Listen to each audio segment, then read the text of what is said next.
Now he presents with an enlarged right axillary lymph node measuring 1.9 by 1.2 cm. As low magnification, we can see the lymph node features numerous enlarged lymphoid follicles of varying sizes, some smaller and some larger.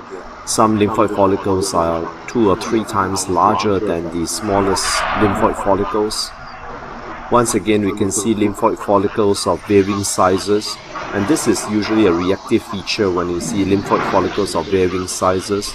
The other thing you see here is that the lymphoid follicles feature expanded germinal centers with scattered tingible body macrophages present within the germinal centers, and they are surrounded by a rim of smaller lymphocytes, which is the mantle zones.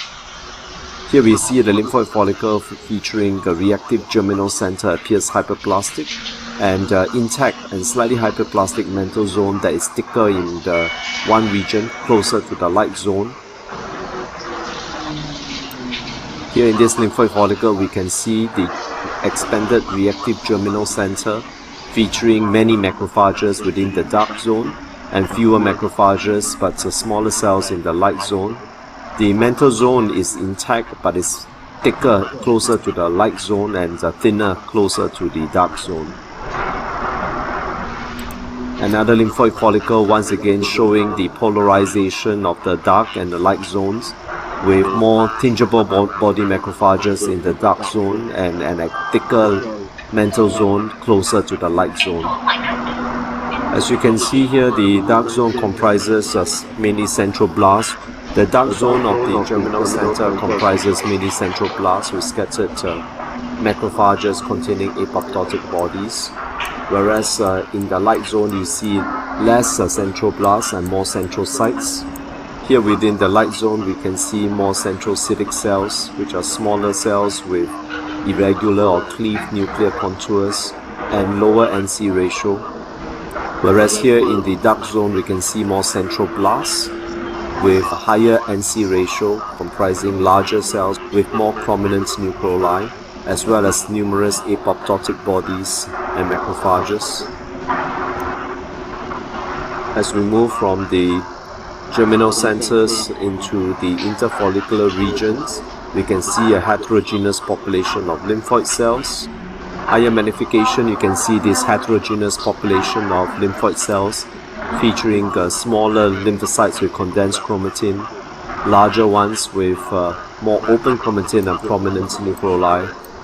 The interfollicular region features scattered blood vessels and histiocytes accompanied by a heterogeneous population of lymphoid cells, including scattered plasma cells.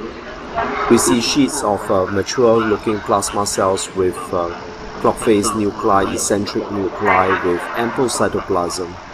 Another few showing sheets of reactive-looking plasma cells. At low magnification, we can see lymphoid follicles of varying sizes when stained for CD20. Notice the B-cell lymphoid follicles with preserved mantle zones of hyperplastic germinal centers. This is staining for CD3. We can see a predominance of CD3 negative B-cell lymphoid follicles. The interfollicular region, interestingly, does not have that many CD3 positive T cells as you might expect, and the reason for that becomes clear later. This is CD138, and you can see a predominance of CD138 positive plasma cells within the interfollicular region. That is the reason why the interfollicular T cells are relatively sparse when stained with CD3. However, these interfollicular plasma cells do not stain positive for CD56, so there's no aberrant expression of CD56. This is Ig kappa, and this is Ig lambda, so there is polytypic immunoglobulin light chain expression. There is a fair amount of IgG4 positive plasma cells. This is double staining for IgG4 in brown against IgG in red. The proportion of IgG4 positive plasma cells relative to all IgG positive plasma cells is only about 40%. The clinical features as well as the histological criteria for IgG4 related disease are not fulfilled. So in summary, the lymph node shows reactive follicular hyperplasia with preservation of zonal polarity, featuring prominent dark and light zones, as well as interfollicular plasmacytosis. The diagnosis is reactive lymphoid hyperplasia with florid plasmacytosis. 嗱，即係話你咪識要已經萬一億係攞咗。